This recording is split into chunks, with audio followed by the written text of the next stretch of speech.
நம்ம லைஃப் மாறணும் அப்படின்னா எந்த விதமான ஆக்ஷன் நம்ம செயல்படுத்தணும் அப்படிங்கிற ஒரு 5 விதமான பயிற்சியில் முதல் புரிதல் தன்மையை பற்றி நான் பேச போகிறேன். நம்ம உயிர் வாழ்கிறதுக்கு தேவையான, உடல் நலமாக இருக்கிறதுக்கு தேவையான அத்தனை அம்சங்களையும் கேட்காமலேயே நமக்கு மேலே இருக்கிற சக்தி கொடுத்துட்ருக்கு. நமக்கு மேலே ஒரு சக்தி இருக்குது. அந்த சக்தி, அந்த அதிர்வலைகள் நம்ம மனதோட அதிர்வலைகளோட ஒன்ஸ் கனெக்டிவிட்டி ஆயிடுச்சுன்னா நம்ம மனசு தெளிவாக இருக்கும், உயர்வாக இருக்கும். அப்போது நம்ம தேவைகள் என்னன்னு கேட்குறோமோ 100%, 200% சிறப்பாக கிடைக்குங்க. அப்போ நம்ம யாரையும் குறை சொல்லிகிட்டே இருக்க மாட்டோம். இது நடக்கலை, அது நடக்கலை, பிஸ்னஸில் லாஸ் ஆகிடுச்சு, எனக்கு இந்த பொண்ணு கிடைக்கல, எனக்கு கல்யாணம் தள்ளி போகுது, எனக்கு இந்த வேலை கிடைக்கல, எந்த காரணத்தையும் நம்ம சொல்ல மாட்டோம். 4 வார்த்தைகளுக்கு உங்களுக்கு அர்த்தம் தெரிஞ்சிருச்சுன்னா உங்கள் மனசு உயர்வாக இருக்கும், தெளிவாக இருக்கும். ஒன்ஸ் தெளிவாக இருந்ததுன்னா ஈஸியாக இந்த பிரபஞ்சத்தோட நீங்கள் கனெக்டிவிட்டி ஆகிடலாம்.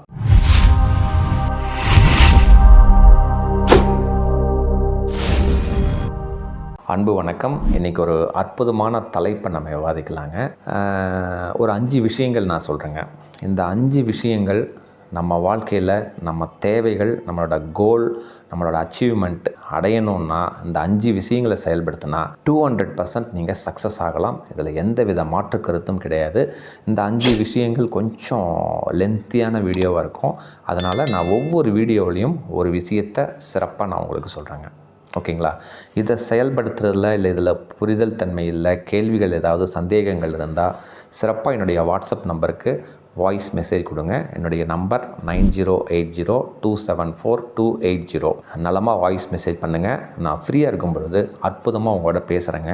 நலமாக செயல்படுத்தலாம். வீடியோக்குள்ளே போகலாங்க. ஃபஸ்ட்டு விஷயம், அதாவது இன்றைக்கி என்ன டாபிக்னா 5 லைஃப் சேஞ்சிங் ஆக்ஷன்ஸ். நம்ம லைஃப் மாறணும் அப்படின்னா எந்த விதமான ஆக்ஷன் நம்ம செயல்படுத்தணும் அப்படிங்கிற ஒரு 5 விதமான பயிற்சியில் முதல் புரிதல் தன்மையை பற்றி நான் பேச போகிறேன். ஃபஸ்ட்டு புரிதல் தன்மை அண்டர்ஸ்டாண்டிங் அபவுட் மைண்டு.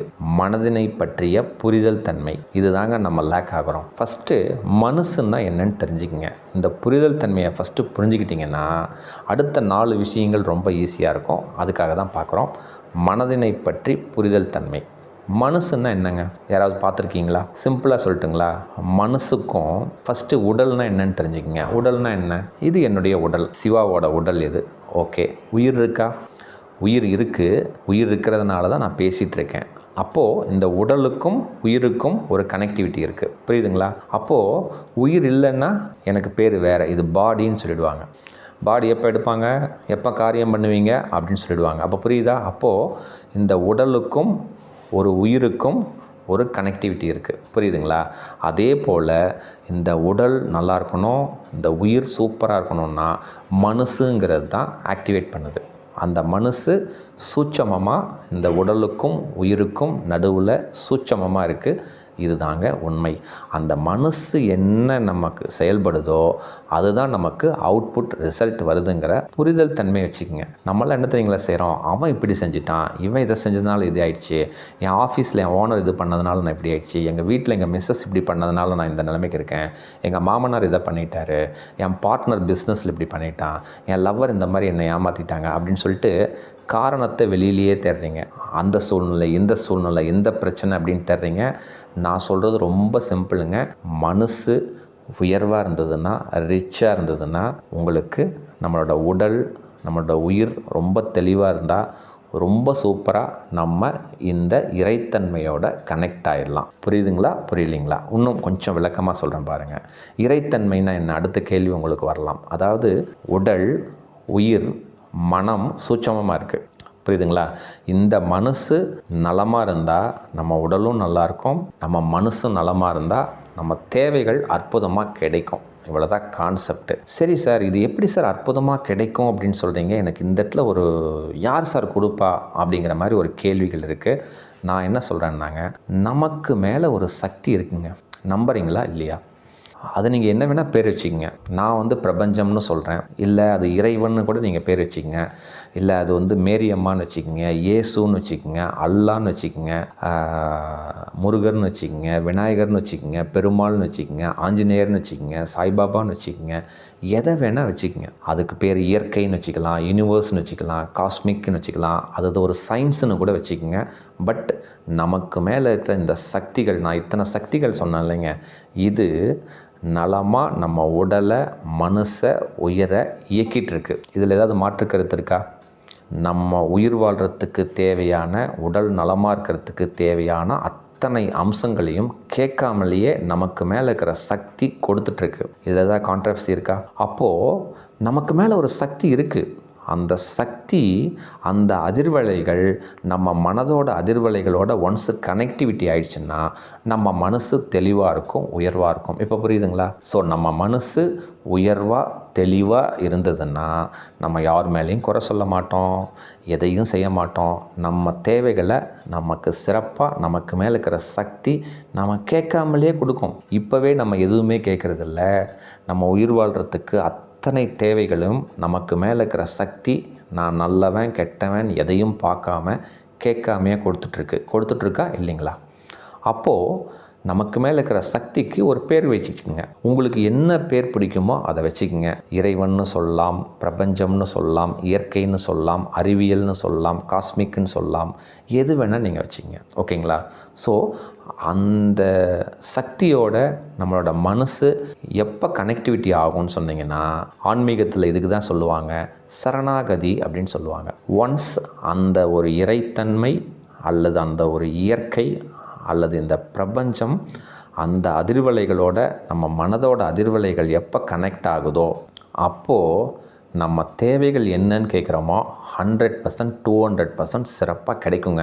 அப்போ நம்ம யாரையும் குறை சொல்லிகிட்டே இருக்க மாட்டோம். இது நடக்கலை, அது நடக்கலை, பிஸ்னஸில் லாஸ் ஆகிடுச்சு, எனக்கு இந்த பொண்ணு கிடைக்கல, எனக்கு கல்யாணம் தள்ளி போகுது, எனக்கு இந்த வேலை கிடைக்கல, இந்த சொத்தை விற்கணும்னு நினைக்கிறேன், என்னன்னு தெரியல, தடங்களாகவே இருக்குது அப்படின்னு சொல்லிட்டு எந்த காரணத்தையும் நம்ம சொல்ல மாட்டோம். இதெல்லாம் ஏன் தெரியுங்களா இப்போ சொல்கிறோம்? நம்ம மனசு தெளிவாக இல்லை. இப்போ புரியுதுங்களா? இந்த இடத்துல கடவுள் அப்படின்னா என்னென்னா, ஆன்மீகத்தில் என்ன சொல்லுவாங்கன்னா, கடவுள் அப்படின்னா கடந்து செல் உள்ளே, கடை ப்ளஸ் உள், கடந்து செல் உள்ளேன்னா நமக்குள்ளேயே, நம்ம கடந்து செல் உள்ளே தான் கடவுள்னு சொல்கிறாங்க. அதனால தான் அந்த பேரை நான் சொல்ல. புரியுதுங்களா? அப்போது நமக்கு மேலே ஒரு சக்தி இருக்குது, நம்ம மனசு இருக்குது, சூட்சமமாக நம்ம உடலுக்கும் உயிருக்கும் ஒரு கனெக்டிவிட்டியாக சூட்சமமாக அந்த ஒரு மனசு இருக்குன்னா, அந்த மனசு ரொம்ப பாசிட்டிவிட்டியாக, ரொம்ப தெளிவாக, ரொம்ப நேர்மறையாக இருந்தால் இதனோட அதிர்வலைகள் அந்த சக்தியோட அதிர்வலைகளோட எப்போ கனெக்டிவிட்டி ஆகுதோ அப்போது நம்மளோட தேவைகள் என்ன கேட்டாலும் இந்த பிரபஞ்சம் அல்லது நமக்கு மேலே இருக்கிற இறை சக்தி அற்புதமாக கொடுக்கும். இதை தான் ஆன்மீகத்தில் சரணாகதின்னு சொல்கிறாங்க. புரியுதுங்களா? இந்த சரணாகதி, இந்த ஸ்டேட்டுக்கு இந்த மனமானது அந்த சக்தியோட கனெக்டிவிட்டி ஆகணும்னா 2 விஷயத்துக்கு நமக்கு அர்த்தம் தெரியணும். அன்புக்கும் கருணைக்கும் அர்த்தம் தெரியணும், தேவைக்கும் ஆசைக்கும் வித்தியாசம் தெரியணும். இது தெரிஞ்சதுன்னா போதுங்க, மனதனை பற்றி அற்புதமான புரிதல் தன்மை வரும். இந்த புரிதல் தன்மை வந்ததுன்னா நமக்கு யார் மேலேயும் ஒரு வருத்தமோ கோபமோ எதுவுமே இருக்காது. ஓகேங்களா? நம்மளோட செயல்பாடுகள், நம்மளோட மனசு, அதனோட அதிர்வலைகள், இந்த பிரபஞ்ச அதிர்வலைகள் அல்லது நமக்கு மேலே இருக்கிற சக்தியோட ஒன்ஸ் கனெக்ட் ஆகிடுச்சுன்னா நம்ம என்ன தேவைன்னு கேட்குறோமோ அற்புதமாக சிறப்பாக கிடைச்சிக்கிட்டே இருக்குங்க. இவ்வளோதாங்க கான்செப்ட். சரி, அன்புக்கும் கருணைக்கும் என்ன வித்தியாசம் அப்படின்னு தெரிஞ்சுக்க. ஏன்னா மனசை பற்றி நீங்கள் ஃபுல்லாக அண்டர்ஸ்டாண்ட் பண்ணிக்கிட்டால் தான் அடுத்தடுத்து நம்ம என்ன செய்யணும், அந்த 5 விஷயங்களில் முதல் விஷயத்தை நான் சொல்கிறேன். இது ஃபஸ்ட்டு தெளிவானால் தான் அடுத்த விஷயம் நம்ம என்ன செய்யணும், 3வது விஷயம் என்ன செய்யணும், 4வது விஷயம், 5வது விஷயம்னு நம்ம போனால் தான் நம்ம தேவைகளை 100% நம்ம அடித்து தூக்கலாம். அன்புக்கும் கருணைக்கும் என்ன வித்தியாசம்? இன்றைக்கி நம்ம சுற்றி ஏகப்பட்ட பிரச்சனைகள் வருது. இன்னும் எதனால் வருது கொஞ்சம் யோசனை பண்ணி பார்த்துருக்கீங்களா? உங்கள் பிரச்சனையை அப்படியே மைண்டில் வச்சுக்கோங்க. நான் சொல்கிறத நீங்கள் பாருங்கள். அன்புன்னா என்ன, கருணைன்னா என்ன? அன்பு அப்படின்னா எக்ஸ்பெக்டேஷன். நான் இதை செய்கிறேன், நீ எனக்கு இதை செய்யுங்க. புரியுதுங்களா? என் மனைவிக்கு நான் இதெல்லாம் செய்கிறேன், என் மனைவி இதெல்லாம் செய்யணும். இது அன்பு. புரியுதுங்களா? நான் என் ஆஃபீஸ்க்கு நான் வேலை செய்கிறேன், அவங்க எனக்கு சம்பளம் தராங்க. இது அன்பு. புரியுதுங்களா? நான் என்ன சொல்கிறேன், அன்புங்கிறது எல்லார்கிட்டேயுமே இருக்குது. நான் இந்த வேலையை செய்கிறேன், அதனால் நீ இதை செய்யணும். எங்கள் அப்பா என்கிட்ட ஒரு எதிர்பார்ப்பார், நான் எங்கள் அப்பா இப்படி இருக்கணும் அப்படின்னு சொல்லி எக்ஸ்பெக்ட் பண்ணுவேன். இதுக்கு பேர் அன்பு. நான் என்ன சொல்கிறாங்க, இந்த சரணாகதி ஸ்டேட், இந்த ஆன்மீகத்தில் என்ன சொல்கிறாங்கன்னா கருணையாக இருன்னு சொல்கிறாங்க. அதுக்கு என்ன தெரியுங்களா பொருள்? கருணையாக இருக்கணும்னா ஏதாவது ஒரு சூழ்நிலை நடந்துடுது, ஒரு மிஸ் அண்டர்ஸ்டாண்டிங் உங்களுக்கும் உங்கள் ஆஃபீஸ் ஸ்டாஃபுக்கோ இல்லை ஆஃபீஸ் பாஸுக்கோ இல்லை உங்களுக்கும் ஒரு மனைவிக்கும் ஏதாவது கருத்து வேறுபாடுகள் ஏதாவது ஒன்று வருது, ஒரு மிஸ் அண்டர்ஸ்டாண்டிங் வருதுன்னா நீங்கள் உடனே என்ன பண்ணுறீங்க? அன்பாக இருக்கிறதுனால தான் உங்களுக்கு கோபம் வருது, வெறுப்பு வருது, வேதனை வருது, மன உளைச்சல் வருது, டார்ச்சர் ஆகுது, ஏன் பைத்தியமே பிடிக்குது. கொஞ்சம் யோசனை பண்ணி பாருங்கள். நான் என்ன சொல்கிறேன்? கருணையாக இருங்க. இப்போ உங்கள் மிஸ்ஸஸ் ஏதாவது உங்களுக்கு ஒரு கோபம் வர மாதிரி ஒரு செயலை செஞ்சுட்டாங்க. அந்த இடத்துல நீங்கள் எதிர்பார்க்குறீங்க, நான் இவ்வளோ பண்ணிகிட்ருக்கேன், நீ இது கூட பண்ணாமல் ரெஸ்பெக்ட் பண்ணாமல் இருக்கிறியே அப்படின்னு நம்ம சண்டை போடுறோம். கொஞ்சம் மாற்றி யோசிங்க. ஓகே, என் மனைவி ரொம்ப நல்லவள் தான், ஆனால் ஏதோ ஒரு சூழ்நிலையை உணர்த்துறதுக்காக இந்த சூழ்நிலை நடந்திருக்கு, இறைவனுக்கு நன்றி அப்படின்னு நீங்கள் எப்போ அதை அக்செப்ட் பண்ணிக்கிறீங்களோ அப்போவே நம்மளோட மனசு உயர்வாக இருக்கும். மனசு உயர்வாக இருக்கிறதுனால நம்மளோட அதிர்வலைகள் இந்த பிரபஞ்ச அதிர்வலைகளோட இந்த இறைவனோட அந்த சரணாகதி ஸ்டேட்டில் கனெக்டிவிட்டி ஆகிடலாம். அந்த நேரத்தில் நீங்கள் என்ன கேட்டாலும் 100% சிறப்பாக கிடைக்கும். இப்போ புரியுதுங்களா? ஸோ அன்புக்கும் கருணைக்கும் வித்தியாசம் இருக்குது. அன்பு எல்லார்கிட்டையும் இருக்குது. ஒரு படி மேலே போய் கருணையாக இருந்து பாருங்கள். அது எந்த உறவு முறையாக இருந்தாலும் சரி, உங்கள் ஆஃபீஸ் ஸ்டாஃபாக இருந்தாலும் சரி, நெய்பராக இருந்தாலும் சரி, ஒரு சூழ்நிலை ஏற்பட்ட உடனே ஓகே, ஏதோ ஒன்று உணர்த்துறதுக்கு தான் இந்த சூழ்நிலை நடந்திருக்கு அப்படின்னு சொல்லி அக்செப்ட் பண்ணிக்கிறீங்களோ, அதாவது இந்த சூழ்நிலை நடந்ததுக்கு இறைவன் எதையோ உணர்த்துறதுக்காக இதை செஞ்சுருக்கிறாரு அப்படின்னு நீங்கள் அக்செப்ட் பண்ணிக்கிட்டீங்கன்னா நம்ம வாழ்க்கையில் மிகப்பெரிய மிராக்கிள் சூப்பராக நடக்கும்.